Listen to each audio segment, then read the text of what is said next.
పల్లె అందాల గురించి తెలుసుకున్నాం కదా. పాఠం మొత్తం కూడా కంప్లీట్ అయింది కదా. మనం ఈరోజు ఏంటిది ఇవి చేయండి. చూడండి పేజీ నెంబర్ 47. విని అర్థం చేసుకొని మాట్లాడడం. పాఠంలోని పద్యాల ద్వారా ఊరు గురించి తెలుసుకున్నారు కదా. మనం ఏంటిది మనము ఈ పల్లె అందాలు పాఠం చదువుకున్నాం కదా. మరి ఆ ఊరి యొక్క అందాలన్నీ కూడా తెలుసుకున్నాం కదా. మీరు చూసిన ఊరుతో దీన్ని పోల్చి మాట్లాడండి. మరి మీరు మీ ఎవరో ఉన్నారా ఆ ఊరు అందాన్ని పోల్చండి. ఇది ఏ విధంగా ఉంది, అది ఏ విధంగా ఉంది, తేడా తెలుసుకోవాలి. నెక్స్ట్ వన్ అన్న, పాఠంలోని పద్యాలను రాగంతో చదవండి, వాటి భావాలు చెప్పండి. పాఠంలోని పద్యాలను రాగంతో చదవండి, వాటి భావాలు చెప్పండి. ఏంటిది మనకి ఏవైతే చుక్క గుర్తున్న పద్యాలు చెప్పాను కదా, అవి నేర్వాలి, కంపల్సరీగా నేర్వాలి. చిన్న పద్యాలేమో భావాలు చెప్పండి. ధారాళంగా చదవడం, అర్థం చేసుకొని ప్రతిస్పందించడం. చూడండి అన్న, కింది పేరా చదవండి, ప్రశ్నలకు జవాబులు రాయండి. చూడండి, ఈ పేరే చదువుతాను, వినండి. ప్రకృతి అందచందాలు, అమూల్య సంపదలు. గలగల పారే సెలయేరు, ఉదయించే అరుణ కిరణాల సూర్యుడు, పక్షుల కిలకిల రామాలు, పచ్చని పొంగేసినట్లున్న వనసీమలు ఒక్కటేమి, ఎన్నెన్నో అందాలతో విలసిల్లే పల్లె ఆనందానికి నెలవు, పల్లె ఆశ్రయమిచ్చి అక్కున చేర్చుకునే తల్లి, ఆప్యాయతకు అనురాగాలకు పట్టుగొమ్మ, పల్లె అమాయకత్వం దివ్యత్వంతో ఉన్న అద్భుత శిల్పం. ఇది పేరా. ఇందులో కొన్ని మనకు ఏంటిది క్వశ్చన్స్ ఉన్నాయి అన్న, అవి మనము ఏం చేయాలి, ప్రశ్నలు ఉన్నాయి, జవాబులు రాయాలి. ఫస్ట్ ఏంటిది మరి, ఫస్ట్ దానికి అమూల్య సంపదలు అంటే ఏమిటి? మరి అమూల్య సంపదలు అంటే ఏంటి? ప్రకృతి అందచందాలు, అమూల్య సంపదలు. ఏంటిది? ప్రకృతి ఓన్లీ ఆన్సర్ వస్తున్నాను. ప్రకృతి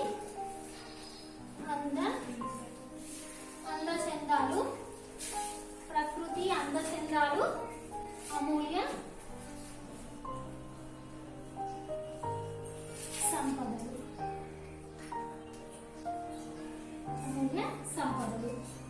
సెకండ్ వన్ అన్న, ఆనందానికి నెలవు అంటే ఏమిటి? ఆనందానికి నెలవు అంటే ఏమిటి? మరి చూడండి నాన్న, మనకి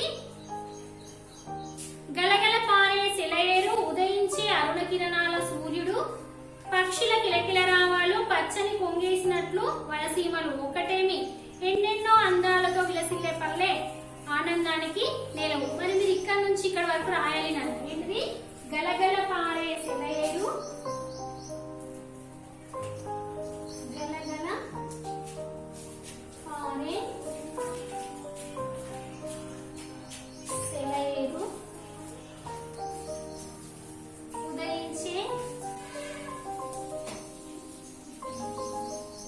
ఉదయించే అరుణ కిరణాల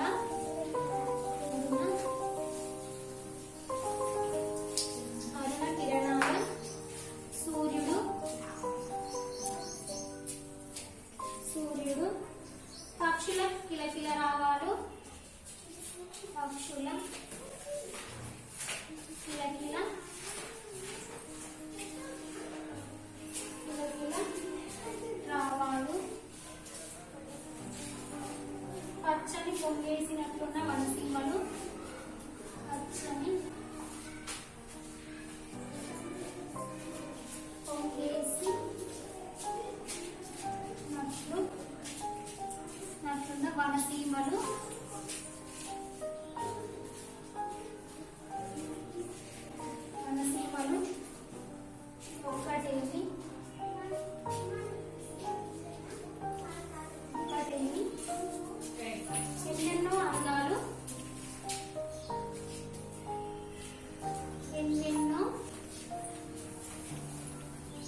అక్కున చేర్చుకోవడం అంటే మీకేం అర్థమైంది?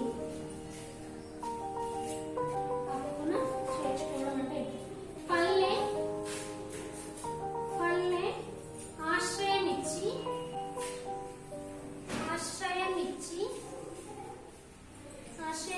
అక్కున చేర్చుకునే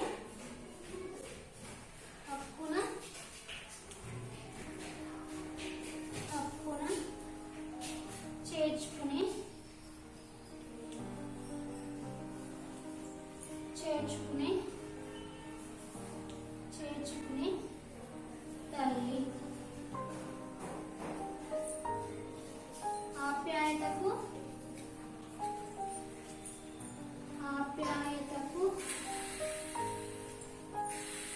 అనురాగాలకు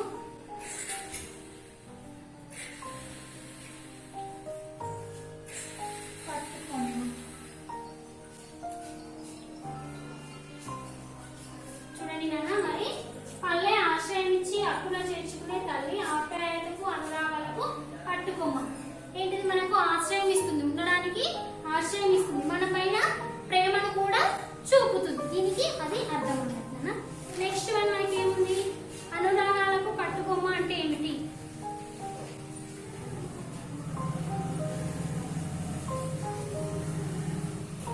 ఫోర్త్ వన్ అన్న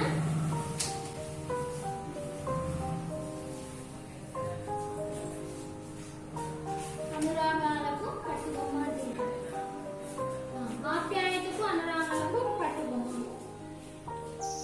ఆప్యాయతకు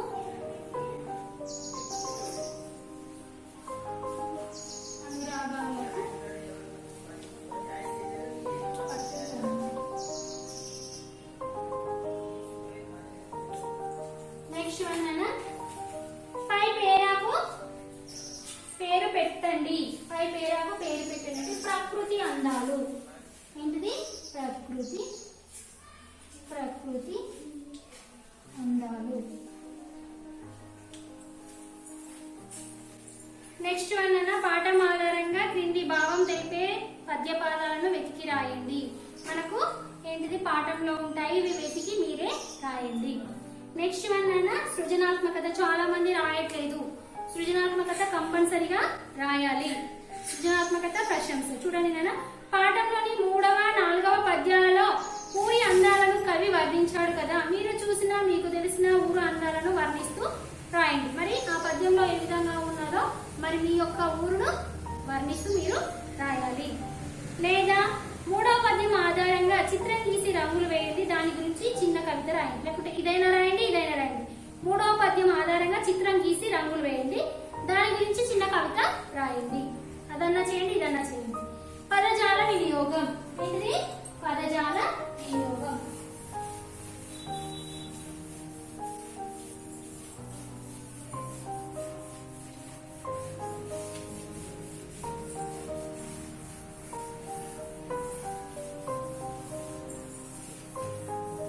పదజాల వినియోగం.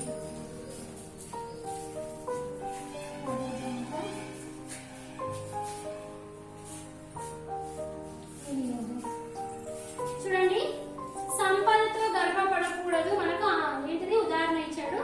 కలిమి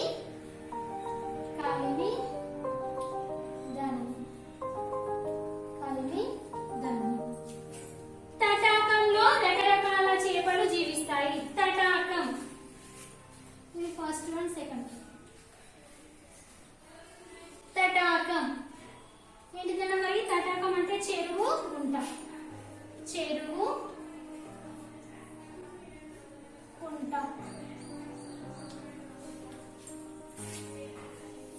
నెక్స్ట్ వన్, పుట్టిన రోజున కొత్త అంబరాలు ధరిస్తాం. అంబరాలు అంటే ఏంటి? అంబరాలు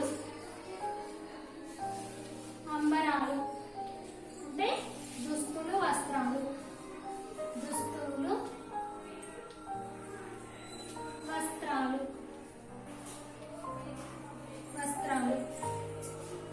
మా పురంలో చక్కని బడి ఉన్నది. మా పురం అంటే ఏంటిది? పురం.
అద్దినట్లుండడానికి కారణం.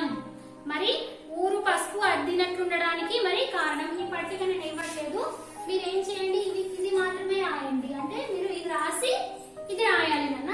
ఫస్ట్ వన్ ఉంది కదా, ఊరు పసుపు అద్దినట్లుండడానికి కారణం. మరి దేనికి మరి కవి వర్ణించాడు కదా, బంతి చేమంతి పూలు. బంతి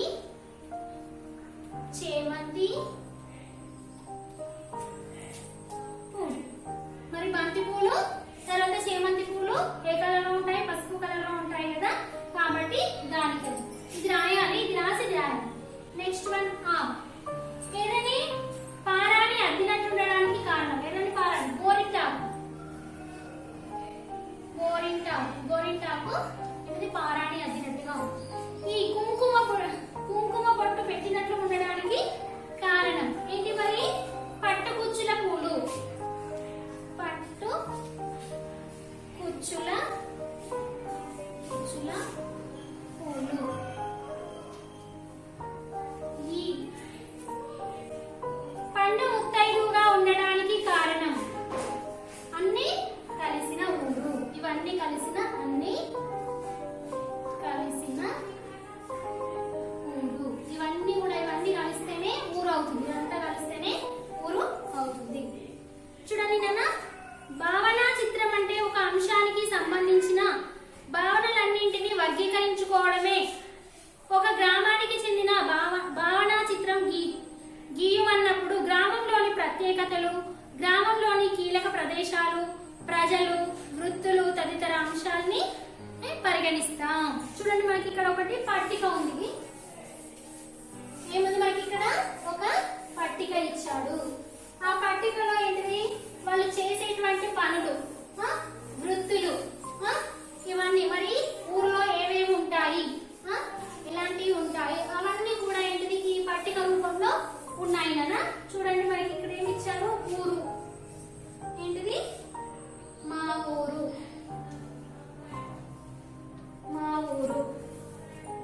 తర్వాత ఇక్కడ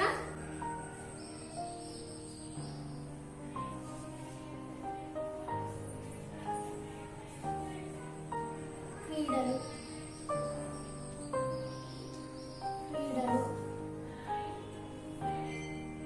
నీటి వసతులు.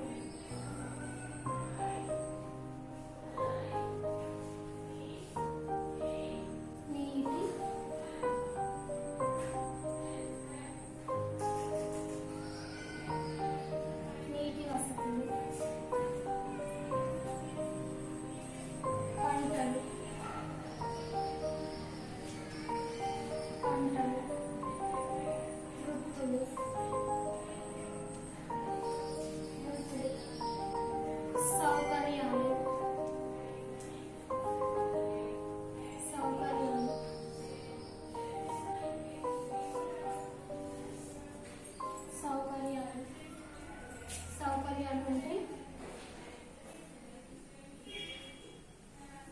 బడి, వైద్యశాల, బస్ స్టాండ్,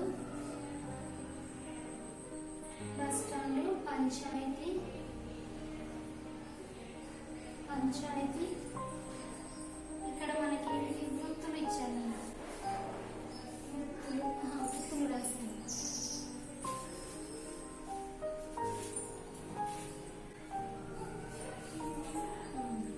తర్వాత వృత్తులు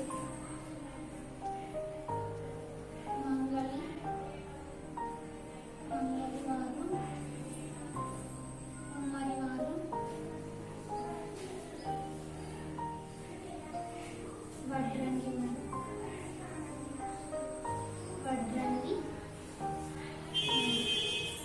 పంటలు రాగి,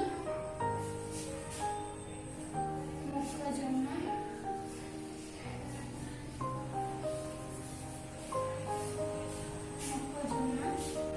తర్వాత వరి.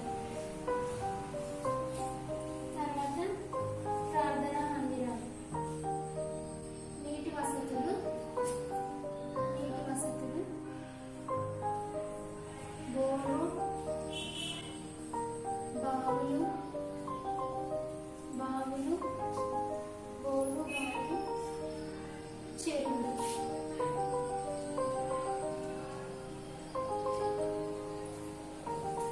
క్రీడలు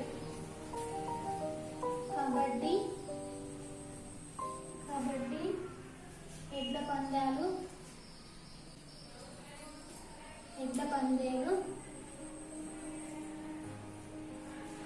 కోళ్ళ పందాలు,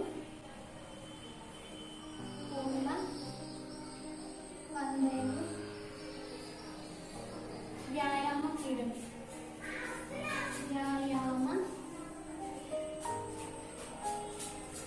క్రీడలు,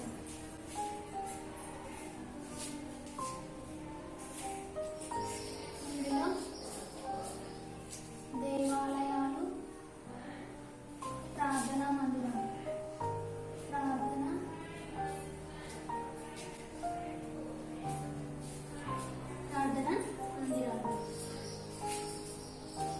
చర్చి, మసీదు,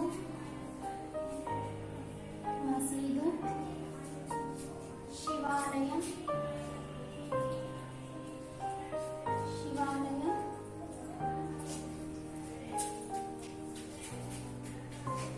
చూడండి నాన్న, ఇవన్నీ కూడా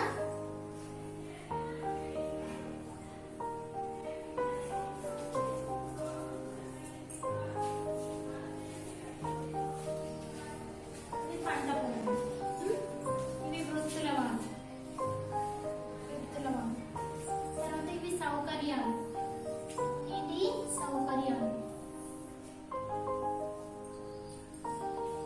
క్రీడలు, వ్యాయామ క్రీడలు, కోళ్ళ పందాలు, ఎడ్ల పందాలు, కబడ్డీ, ప్రార్థన మందిరాలు, ఇవన్నీ కూడా మీరు ఇందులో రాసేయాలి. నెక్స్ట్ వన్ ఏముంది, మన ఊరిలో ఉన్నటువంటి సౌకర్యాలు అన్నట్టు, ఇవన్నీ కూడా ఊరిలో ఉన్నటువంటి సౌకర్యాలు. నెక్స్ట్ వన్ భాషాంశాల గురించి తెలుసుకుందాం. నెక్స్ట్ వన్ ఏంటన్నా, భాషాంశాల గురించి తెలుసుకుందాం.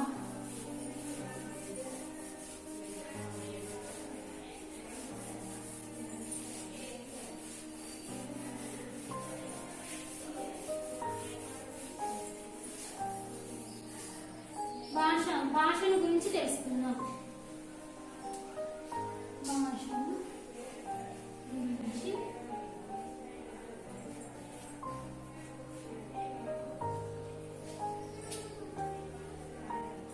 చూడండి నాన్న, ఇక్కడ మనకు ఉదాహరణ, నీవు ప్లస్ ఎక్కడ, నీవెక్కడ, నీవు ప్లస్ ఎక్కడ, నీవెక్కడ. చూడండి నాన్న, నీవు అన్నప్పుడు ఏమొస్తుంది, నీవు ప్లస్ ఇది ఏమొచ్చింది, ఏ అనేది ఏంటిది, అచ్చు కదా, ఏ అనేది ఏంటిది, అచ్చు. ప్లస్ ఏమవుతుంది, ఉత్వ సంధి. ఏంటిది, ప్లస్ ఏమవుతుంది, ఉత్వ సంధి. నెక్స్ట్ వన్ మనకి ఇక్కడ ఏమి ఇచ్చాడు, భీముడు ప్లస్ ఇతడు. ఫస్ట్ వన్ అన్నా, భీముడు ప్లస్ ఇతడు, భీముడితడు.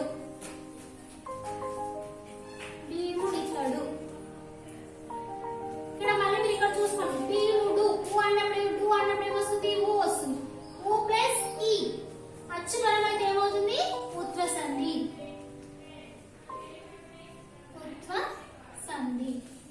నెక్స్ట్ వన్, అతడు ప్లస్ ఎక్కడ. సెకండ్ వన్ అన్న, అతడు ప్లస్ ఎక్కడ, అతడెక్కడ,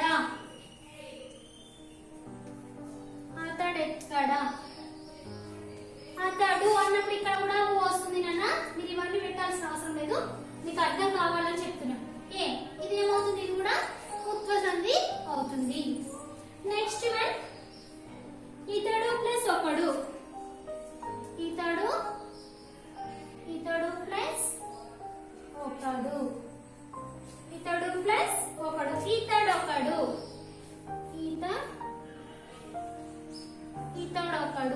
ఇతడు అన్నప్పుడు ఏమొస్తుంది, వస్తుంది. ప్లస్ ఓ, ఇది కూడా అచ్చు కాబట్టి ఇది ఉత్వ సంధి. ఆటలు ప్లస్ ఆడు. ఫోర్త్ వన్ అన్న, ఆటలు ప్లస్ ఆడు, ఆటలాడు, ఆటలాడు. చూడండి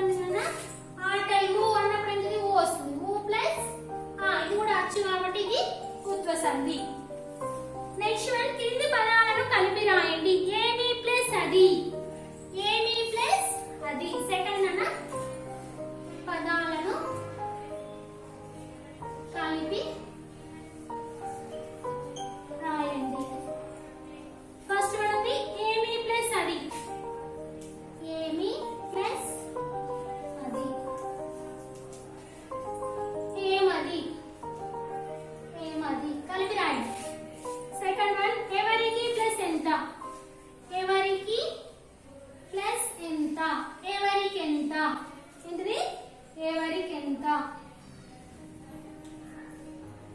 ఎవరికెంత. మరి ప్లస్ ఇప్పుడు, మరి ప్లస్ ఇప్పుడు, మరిప్పుడు, మరిప్పుడు. అవి ప్లస్ ఏవి, అవి ప్లస్ ఏవి, అవేవి, అవేవి. చూడండి నాన్న ఏమి ప్లస్ అది, ఏమది, ఎవరికి ప్లస్ ఎంత, ఎవరికెంత, మరి ప్లస్ ఇప్పుడు, మరిప్పుడు, అవి ప్లస్ ఏవి, అవేవి. నెక్స్ట్ వన్ నాన్న పై పదాలను విడదీసిన క్రమాన్ని కలిపిన క్రమాన్ని గమనించండి. ఇక్కడ మనము ఇక్కడ విడదీయడము, ఇక్కడ కలపడం ఇవన్నీ నేర్చుకున్నాం కదా. మొదటి పదం చివరి అచ్చు ఈకారం ఇత్తు. రెండవ పదాల మొదట్లో అన్ని అచ్చులే ఉన్నవి. ఈ విధంగా ఏమి మొదలైన పదాలు ఈకారానికి ఇత్తుకు అచ్చుపరమైనప్పుడు సంధి జరుగుతుంది. కొన్ని చోట్ల ఇట్లా సంధి కార్యము జరగదు. ఆ పదాలను చూద్దాం.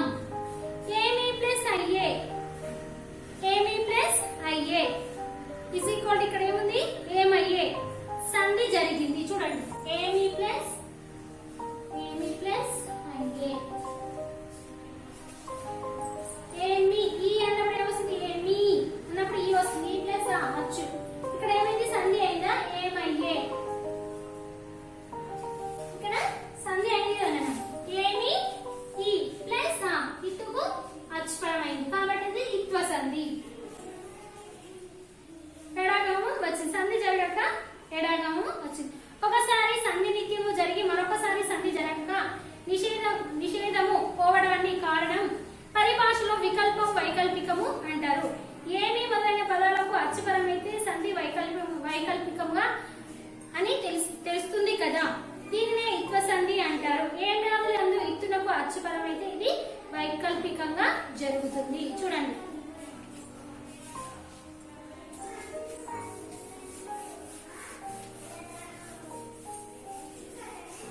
ఇంతకుముందేమో ఉత్వ సంధి, ఇప్పుడు ఏంటిది ఇత్వ సంధి. ఉత్వ సంధి ఇత్వ సంధి కన్ఫ్యూజ్ అవుతున్నాను. ఫస్ట్ మొదటి అక్షరంలో మనకి ఏ అక్షరం వస్తే ఆ సంధి అవుతుంది. దానికి ఏం కావాలి, మనకి అచ్చు పరం కావాలి. అచ్చులు మాత్రమే పరమైతే అది ఇత్వ సంధి ఉత్వ సంధి అవుతుంది. చూడండి కింది పదాలను విడదీసి సంధి పేరు రాయండి. ఇక్కడ మనకి ఎగ్జాంపుల్ ఇచ్చాడు. రావాలని, రావాలని, రావాలి, రావాలి ప్లస్ అని, రావాలి ప్లస్ అని, రావాలి. ఈ అన్నప్పుడు ఇక్కడ ఏమొచ్చింది, ఈ వచ్చింది. ఈ ప్లస్ అచ్చుపరమైంది కాబట్టి ఇదేంది ఇత్వ సంధి. మన ఇప్పటిదాకా ఏంటిది ఉత్వ సంధి నేర్చుకున్నాం కదా, ఇప్పుడు ఇత్వ సంధి. చెప్పాలంటే, చెప్పాలంటే ఫస్ట్ వన్ అన్న చెప్పాలి ప్లస్ అంటే, చెప్పాలి, చెప్పాలి ప్లస్ అంటే. చూడండి చెప్పాలి ఈ అన్నప్పుడు ఇక్కడ ఏమొస్తుంది, ఈ ప్లస్ ఇదేంటిది ఇత్వ సంధి. ఒక్కటే సెకండ్ వన్, ఒక్కటే, ఒక్కటే, ఒకటి ప్లస్ ఏ, ఒకటి, ఒకటి ప్లస్ ఏ. చూడండి ఒకటి ఈ అన్నప్పుడు ఇక్కడ ఈ వస్తుంది, ఇక్కడ అచ్చు వస్తుంది కాబట్టి ఇది కూడా ఇత్వ సంధి. రాణిదని, రాణిదని, రాణిదని, రాణిది ప్లస్ అని, రాణిది ప్లస్ అని,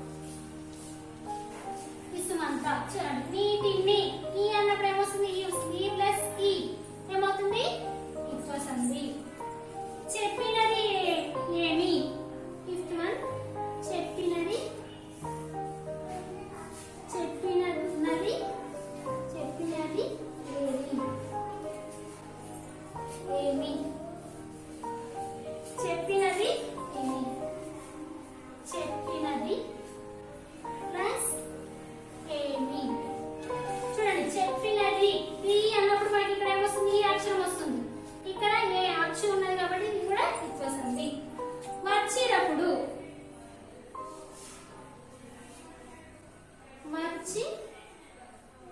వచ్చినప్పుడు వచ్చిరి ప్లస్ అప్పుడు వచ్చిరి ప్లస్ అప్పుడు చూడండి వచ్చిరి రి అన్నప్పుడు ఇక్కడ ఏమొస్తుంది ఈ వస్తుంది ఈ ప్లస్ ఏమవుతుంది ఇత్వ సంధి ఎన్ని ఏని సెవెంత్ వన్ ఎన్ని ఏని ఎన్నియు ఎన్ని ప్లస్ ఏని ఎన్ని ప్లస్ ఏని ఏనా ఇది ఏని ఎన్ని అన్నప్పుడు ఈ వస్తుంది ఈ ప్లస్ ఏ కాబట్టి ఇది కూడా